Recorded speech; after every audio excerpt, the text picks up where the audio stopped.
The Economic Evolution of Canada by McDonald. How has Canada's economy evolved since becoming a country?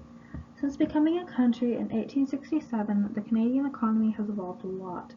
Currently, Canada as a whole is an extremely modern country with one of the largest economies worldwide, but to get to this point, the economy has gone through a lot of changes that have affected what it is today. Canadians and their government. The National Policy. The National Policy was an economic program that was introduced by the Conservative Party under John A. McDonald in 1876. It meant that from 1878 until the Second World War, Canada had high tariffs on foreign imported goods. It was to encourage manufacturing inside the country instead of importing items. Though the policy was good for developing the economy, it quickly became a hindrance.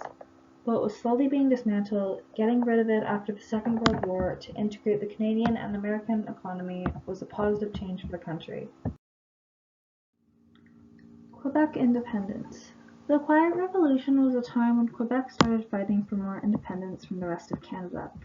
They didn't think they should have to fight in the war, and they were upset because the English-speaking minority had more control. Since then, Quebec has done a lot to preserve its French culture and has been recognized as a nation within a nation, but not much else has come of their fight for independence. The issue of Quebec's independence continues to be talked about, and there is no doubt that gaining more independence would have a huge impact that would complicate and negatively affect the country's economy. 21st century issues and globalization. 5G. 5G is the next generation of mobile networks. It will have increased internet speeds and lower latency, among other things.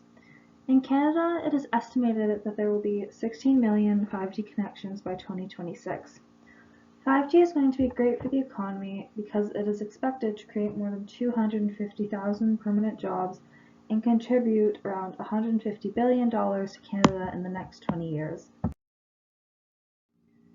CETA. CETA is a new trade agreement between the EU and Canada. It opens new markets for us, cuts tariffs, and makes it easier to import and export goods and services, benefiting both the EU and Canada.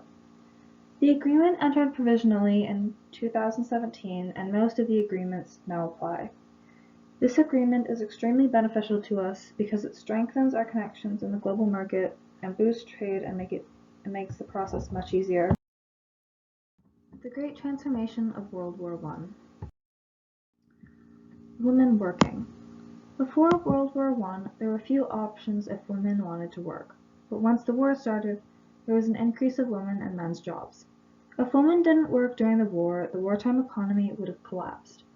Many women believed their contributions should have given them more rights, which they soon got with gaining their right to vote.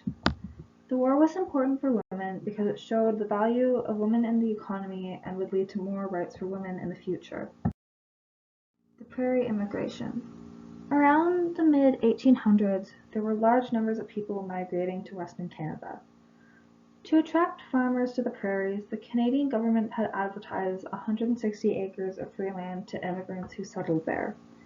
The immigrants helped build a solid resource and agricultural-based economy in the West. Because of the increase in people using the land, the government had reasons to invest in larger projects and infrastructure in those areas. This helped with the industrialization and economic growth of the West. Interwar decades. The Winnipeg Strike. The Winnipeg Strike was the largest strike in Canadian history. It was started because workers wanted better pay, conditions, and wages.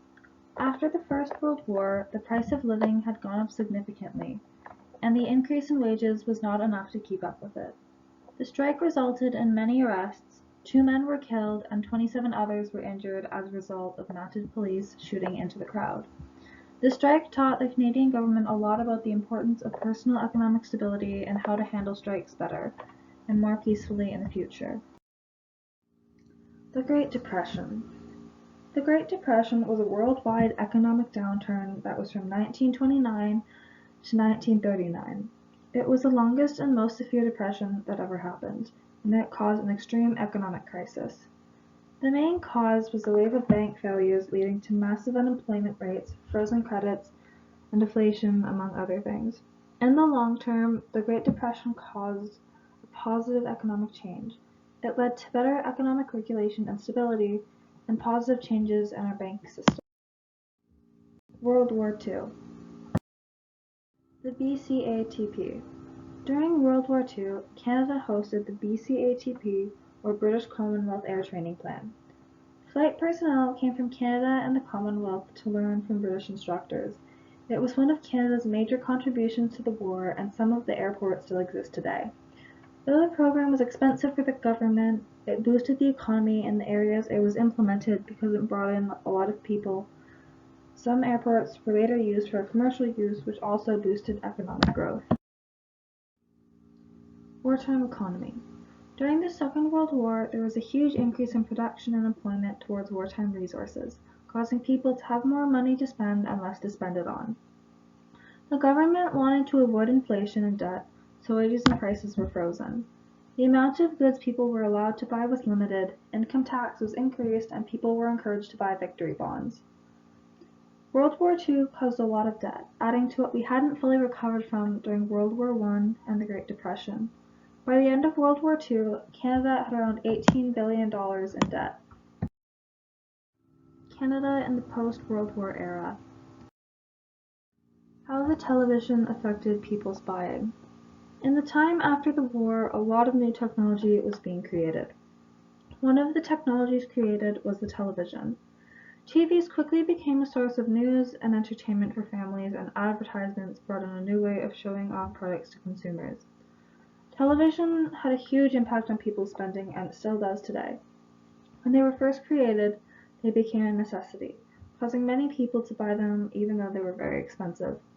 Things were advertised to both kids and adults. New products were shown as important items for a family to have, and it caused a lot of people to spend a lot more money on things.